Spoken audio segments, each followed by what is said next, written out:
கும்பராசியில் பிறந்தவங்களுக்கு உண்டான முழுமையான ஜனவரி மாத பலனை தானுங்க இந்த பதிவில் நம்ம பார்க்க போகிறோம். ஜனவரி மாதத்தில் ஏற்படக்கூடிய கோட்சார கிரக அமைப்புகளால் கும்பராசியில் பிறந்தவங்களுக்கு இந்த பிரபஞ்சம் எந்த மாதிரியான மாற்றங்களை தரப்போகுதுன்றது பற்றி தானுங்க ஆதாரபூர்வமாக வேதகால முறையில் துல்லியமாக இந்த பதிவில் நம்ம பார்க்க போகிறோம். கும்பராசியில் பிறந்தவங்களுக்கு எந்த அடிப்படையில் இந்த மாத பலன் நான் சொல்கிறேன்றது நீங்கள் தெரிஞ்சுக்கணுன்றதுக்காக தான் இந்த ஏற்பாடு செய்திருக்கிறேனுங்க. இன்றைக்கி இருக்கக்கூடிய காலகட்டத்தில் மாத பலனோ வருட பலனோ யார் வேணாலும் சொல்கிற அளவுக்கு இருக்காங்க. இன்றைக்கி யூடியூப் சேனலில் சொல்லக்கூடிய பலனுக்கு ஆதாரம் இருக்கணுங்க. ஒருத்தருக்கு ஒரு பாதையை நம்ம காட்டுறோம்னா அதுக்கு ஆதாரபூர்வமாக நம்ம காட்டினா தான் அது சரி வரும். வாக்கு சொல்கிற மாதிரி இருந்தால் பரவாயில்ல, இது கணிதம், ஜோதிட கணிதம். எந்த பாவகத்தில் எந்த சாரத்தில் எத்தனை டிகிரியில் இந்த கிரகம் இருந்தால் இந்த மாதிரியான பலன் வரும். நான் நிறைய பதிவில் அந்த ஆதாரம் கொடுத்துருக்குறேனுங்க. இப்போ கும்ப ராசினா இந்த கும்ப ராசியாதிபதி சனி பகவான். கும்ப ராசியாதிபதி சனி பகவான் கும்பராசிக்கு 2வது பாவகத்தில் தனஸ்தானத்தில் இருக்கார். தனகாரகன் சொல்லக்கூடிய கிரகமும் குரு தான், தனஸ்தானாதிபதியும் குரு தான்.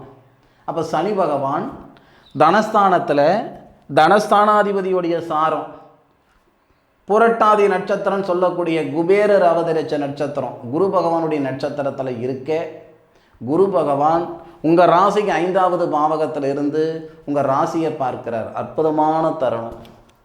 ஒரு விஷயம் எல்லாரும் புரிஞ்சுக்கோங்க, இந்த பிரபஞ்சம் எல்லாருக்கும் எல்லா நேரத்துலையும் சாதகமான ஒரு வாய்ப்பு தராது. சாதித்தவங்களோ சம்பாதிச்சவங்களோ 10 பேருக்கு 1000 பேருக்கு 1,00,000 பேருக்கு வேலை கொடுக்கக்கூடிய நிறுவனத்தாருக்கோ எல்லாருக்கும் ஏதாவது ஒரு நேரத்தில் ஒரு சந்தர்ப்பம் கொடுத்துருக்கும். அந்த சந்தர்ப்பம் கொடுத்தது சரியான முறையில் பயன்படுத்திக்கிட்டவங்க தான் சாதித்தாங்க. கும்பராசியில் பிறந்தவங்களுக்கு இந்த ஜனவரி மாதத்தில் இந்த பிரபஞ்சம் தரக்கூடிய சந்தர்ப்பம் என்னென்னன்றது சொல்கிறேனுங்க. அதை பயன்படுத்திக்கிறதுக்கும் பயன்படுத்திக்காமல் போகிறதும் உங்களுடைய சௌகரியம். முதல்ல தனஸ்தானத்தில் உங்கள் ராசிநாதன் இருக்கார். 1. உங்கள் ராசிக்கு 10வது பாவகத்துக்கு அதிபதினு சொல்லக்கூடிய தொழில் ஸ்தானத்தை பார்க்கிறார். உங்கள் ராசிக்கு 10 கூடிய கிரகம் செவ்வாய். எப்போவுமே சனிக்கும் செவ்வாவுக்கும் 7ஆம் பொருத்தம் 8ஆம் பொருத்தம் சொல்லுவாங்க. அது என்ன சார் 7ஆம் பொருத்தம் 8ஆம் பொருத்தம்னா செட் ஆகாது தான் அப்படி சொல்லுவாங்கன்னு வச்சுக்கோங்களேன். செவ்வாவுக்கு சனி செட் ஆக மாட்டார், சனிக்கு செவ்வாய் செட் ஆக மாட்டார். ஆனால் இந்த நேரத்தில் பாருங்கள், 10 கூடிய கிரகம் தொழில் ஸ்தானாதிபதி குரு பகவானுடைய பார்வையில் 11வது பாவகம் லாபஸ்தானத்தில் இருக்கார். 4வது பார்வையாக உங்களுடைய ராசிநாதனை பார்க்கிறார். உங்கள் ராசிநாதன் சனி என்ன பண்ணுறாருன்னா 10வது பார்வையாக தொழில் ஸ்தானாதிபதியை பார்க்கிறார். அப்போ தொழில் ஸ்தானாதிபதி உங்கள் ராசிநாதன் சொல்லக்கூடிய சனியும் பார்வை பரிவர்த்தனை. அப்போ இந்த நேரம் நல்லா இருக்கும். சில பேருக்கு 7.5 சனியால் பலவிதமான ஒரு சங்கடங்கள் நான் அனுபவிச்சுட்டேனுங்க. பொதுவாக சனி பகவான் பொறுத்த வரைக்கும் நம்ம செய்த பாவ புண்ணியத்தின் அடிப்படையில் பலன் கொடுக்கக்கூடிய கிரகம். நல்ல இடத்துல இருந்தால் நல்ல பலனையும், கெட்ட இடத்துல இருந்தால் கெட்ட பலனையும் கொடுக்கக்கூடிய கிரகம் கிடையாது. குரு கூட அப்படி கொடுப்பார். ஆனால் சனி பகவான் பொறுத்த வரைக்கும் எந்த இடத்துல இருக்கிறாருன்றதை விட நாம் என்ன செய்தோன்றது தான் முக்கியம். இதுக்கு முன்னாடி நீங்கள் சங்கடப்பட்டீங்க அப்படின்னா அது கிரகநிலைகளுடைய சூழலோ இல்லை நீங்கள் செய்த பாவ புண்ணியத்தின் அடிப்படையில் பலனோ. ஆனால் இந்த நேரம் எப்படி இருக்கும்னா 3வது பாவகத்துக்கு அதிபதி, அதாவது சகோதர ஸ்தானாதிபதி, தைரிய ஸ்தானாதிபதினு சொல்லக்கூடிய ஒரு கிரகம், தொழில் ஸ்தானாதிபதினு சொல்லக்கூடிய ஒரு கிரகம் உங்கள் ராசிநாதனோட பார்வை பரிவர்த்தனை. இதனால் நிச்சயமாக உங்களுடைய தொழிலில் ஏற்றத்தை கொடுக்கும். ஒரு சிலருக்கு தொழிலில் மாற்றங்களை தரும். உழைப்பு இருந்தும் உயர்வில்லாமல் நிறைய பேர் இருப்பாங்க. திறமை இருந்தும் முன்னுக்கு வராமல் நிறைய பேர் இருப்பாங்க. திறமை இருந்தும் வெளிக்காட்டுறதுக்கான சந்தர்ப்பம் இல்லாமல் நிறைய பேர் இருப்பாங்க. இந்த மாதிரி இருக்கிறவங்களுக்கு இந்த ஜனவரி மாதம் 1ஆம் தேதியிலிருந்து 15ஆம் தேதிக்குள்ளார இந்த பிரபஞ்சம் சந்தர்ப்பம் கொடுத்துரும். அதில் மாற்றுகிறது இல்லை. 15 தேதிக்குள்ளாரையே. அதுவும் 15ஆம் தேதி உங்கள் தொழில் ஸ்தானாதிபதினு சொல்லக்கூடிய ஒரு கிரகம் உச்ச நிலையில் வர்றாரு. தொழில் ஸ்தானாதிபதினு சொல்லக்கூடிய செவ்வாய் ஜனவரி 30, 31 வரைக்குமே நல்லா தான் இருக்கார். ஆனால் 15 தேதிக்குள்ளார இடமாற்றங்கள், வேலையில் இடமாற்றங்களோ இல்லை சுய தொழில் செய்யணுன்ற எண்ணம் இருக்குதா செஞ்சுக்கோங்க, நல்லா இருக்கும். வெளியூர் போகணும், வெளிநாடு போகணும், இந்த மாதிரியான ஒரு முயற்சிகள் எல்லாம் நல்ல அனுகூலத்தை கொடுக்கும். அதே மாதிரி உங்கள் ராசிக்கு 2வது பாவகத்தில் இருக்கக்கூடிய சனி பகவான் பொருளாதார ரீதியாக இருக்கிற சங்கடங்களை சரிப்படுத்தி விடுவார்.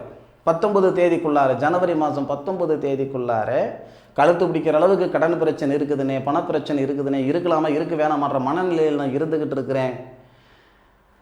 அதாவது கடனை உருவாக்கிய இந்த பிரபஞ்சம் ஒரு சுமையை உங்கள் தலைமையில் வைக்குது அப்படின்னா நீங்கள் தாங்குவீங்கன்றதுனால தான் அந்த சுமையை தலைமையில் வைக்குது. அந்த சுமையை இறக்குறதுக்கான நேரம் இந்த பிரபஞ்சம் கொடுக்கும். கடன் ஏற்பட்டுடுச்சு, 10 கோடி ரூபாய் கடன் ஏற்பட்டுச்சு, 10 கோடி ரூபாய் கடனை தாங்குற தகுதியை உங்களுக்கு கொடுக்குதுன்னா அந்த 10 கோடி ரூபாய் கடனை கட்டுறதுக்கான ஒரு தகுதி இந்த பிரபஞ்சம் கொடுக்கும். நமக்கு என்னன்னா பொறுமை இல்லை. கொஞ்சம் பொறுமையாக இருங்க. 10 காசுக்கு பிரயோஜனமே இவங்க ஆக மாட்டாங்கன்னு சொன்னவங்க எல்லாமே வளர்ந்தது நம்ம பார்த்துருக்கோம், வாழ்ந்தது பார்த்துருக்கோம், பெரிய லெவலில் இருந்தது பார்த்துருக்கோம். இப்படி வாங்கக்கூடிய இடத்துல இருக்கிறவங்க கொடுக்கக்கூடிய இடத்துக்கு வந்தது நம்ம பார்த்துருக்கோம். ஐயா நீயா இப்படி வந்த அப்படின்னு நம்ம கேட்கக்கூடிய இடத்துல நிறைய பேர் வந்திருக்காங்க. கும்பராசியில் பிறந்தவங்களுக்கு இந்த பிரபஞ்சம் வரக்கூடிய ஜனவரி மாதத்தில் ஒரு சில பாதையை காட்டும். அது சரியான முறையில் பயன்படுத்திக்கிட்டிங்கன்னா நெசத்துக்கு சொல்கிறேன், நல்ல விதமான ஒரு வாழ்க்கை வாழ்ந்து விடுவீங்க. அதில் மாற்று கருத்து இல்லை. முக்கியமான ஒரு விஷயம், தனஸ்தானாதிபதி உங்கள் ராசியை பார்க்குறாரு.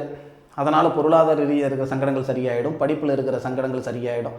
சார் படிப்பில் இருக்கிற சங்கடங்கள் எப்படி சார் சரியாகும்? 7.5 சனி நடக்குது சார். எங்கள் படிப்பு ஸ்தானத்தில் சனி பகவான் இருக்க, படிப்பு ஸ்தானாதிபதி உங்கள் ராசியும் பார்க்கிறாரு, படிப்புக்காரகன் சொல்லக்கூடிய வித்தைக்காரகன் சொல்லக்கூடிய புதனையும் பார்க்கிறாருங்க. அப்போ புதனும் குருவும் கிரக பரிவர்த்தனை செய்துக்கிறாங்க, பார்வை பரிவர்த்தனை செய்துக்கிறாங்க. இதனால் படிப்பில் இருக்கிற சங்கடங்கள் சரியாகும், படித்த படிப்புக்கு உண்டான உத்தியோகம் வரும். நிறைய குடும்பத்தில் மன வாழ்க்கையில் சங்கடங்கள் கொடுக்கும், திருமணம் நடக்கலையேன்ற ஆதங்கம் இருக்கும், காதலர்களுக்கிடையே கருத்து வேறுபாடு, கணவன் மனைவிக்குள்ளார கருத்து வேறுபாடு. இப்போ கும்பராசிக்கு 7 குடை கிரகம், இதுதான் திருமண ஸ்தானம். திருமண காரகன்றதே சுக்கிரன். அப்போ சுக்கிரன் சூரியன் 2 பேருமே குரு பகவானுடைய பார்வையில். அப்போ குரு பார்க்க கோடி புண்ணியம். திருமண ஸ்தானாதிபதினு சொல்லக்கூடிய சூரியனும் பார்க்கிறாரு, திருமண காரகன் சொல்லக்கூடிய சுக்கிரனையும் பார்க்கிறாரு. அதில் ஹைலைட் என்னன்னா, இந்த சுக்கிரனாக இருக்கட்டும், அதாவது திருமணக்காரகன் சுக்கிரனாக இருக்கட்டும், திருமண ஸ்தானாதிபதி சூரியனாக இருக்கட்டும், சுக்கிர பகவானுடைய சாரத்தில், கல்யாணக்காரகன் சொல்லக்கூடிய சூரியனுடைய சாரத்தில், சுக்கிரனுடைய சாரத்தில். அப்போ குரு பகவானுடைய பார்வை. இப்போ மன வாழ்க்கையில் சிக்கல்கள் நீங்கும், மன வாழ்க்கையில் இருக்கிற தடைகள் நீங்கும், பிரிஞ்சு போனவங்க ஒன்று சேர்றதுக்கான சந்தர்ப்பம் கொடுத்துரும்.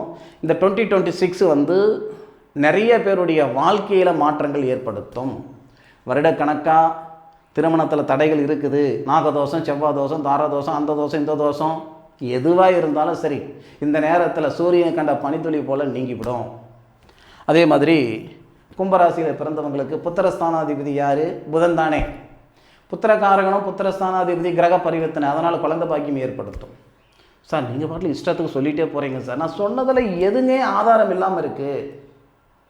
இப்போ படிப்பு ஸ்தானம், படித்த படிப்புக்கு உண்டான வேளாண்மைன்னு சொன்னேன், படிப்பில் இருக்கிற சங்கடங்கள் நீங்கன்னு சொன்னேன். அதுக்கு படிப்பு ஸ்தானாதிபதினு சொல்லக்கூடிய ஒரு கிரகம் படிப்பு காரகன் சொல்லக்கூடிய கிரகத்தை பார்க்கிறார், கிரக பரிவர்த்தனையோடு இருக்கார். அப்போ நல்லது நடந்து தானே தீரும். உடல் உபாதிகள் உச்சந்தலையிலேருந்து உள்ளங்கால் வரைக்கும் ஒரே நோய் நொடியாக இருந்துக்கிட்டு இருக்குது சார். ஒரு நாள் இருக்கிற மாதிரி உடம்பு ஒரு நாள் இல்லை சார். இந்த நேரத்தில் சரியாகும். உடல் ஸ்தானத்தில் சனி உங்கள் ராசிநாதன், அவர் குருவுடைய சாரம், உடல் ஸ்தானாதிபதி உங்கள் ராசியை பார்க்கிறாரு, நல்லது நடந்து தானே தீரும். இந்த மாதிரி ஒரு சூழல் நல்லா இருக்குது, நிறைவாக இருக்குது, மாற்று கருத்து இல்லை. அதே மாதிரி இந்த சுபஸ்தானாதிபதினு சொல்லக்கூடிய கிரகம் சுக்கிரன் தான். வீடு வாசல் கட்டி அரைங்குறையமாக நின்றுச்சு சார், நான் பூர்த்தி பண்ண முடியல, முடிக்க முடியல, கிரகப்பிரவேசம் செஞ்சுக்க முடியல, ஒரு வாடகை வீட்டிலேருந்து இன்னொரு வாடகை வீட்டுக்கு போக முடியல சார்.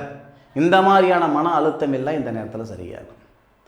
கும்பராசியில் பிறந்தவங்களுக்கு ஆஹா ஓஹோ நான் சொல்கிறேன்னு நினச்சிக்கிடாதீங்க. ஆதாரம் இல்லாமல் ஒரு பலனை சொன்னேன்னா அது பாவம், அந்த பாவம் எனக்கு வேண்டாம். நான் வாக்கு சொல்லலை, பிரசனம் சொல்லலை, என் மனசில் படுறதெல்லாம் ஒப்பிக்கிறதுக்கு, அதுக்கு நான் லாக்கிப்பட மாட்டேன். இது 100% இல்லை, 1000% ஆதாரபூர்வமான விஷயம். பயன்படுத்திக்கவங்க நல்லாயிருக்கும், மாற்று கருத்து இல்லை. சரியா? இந்த பதிவு கும்பராசியில் பிறந்தவங்களுக்கு பயனுள்ள பதிவாக இருக்கும் நான் மனசார நம்புகிறேன். மீண்டும் அடுத்த ஒரு அற்புதமான தருணத்தில் கும்பராசியில் பிறந்த உங்களை சந்திக்கும் வரை உங்களிடமிருந்து விடைபெறுவது உங்கள் வீட்டு ஜோதிட நண்பனான மா காளிதாஸ் மணிகண்டன். திருச்சிற்றம்பலம்.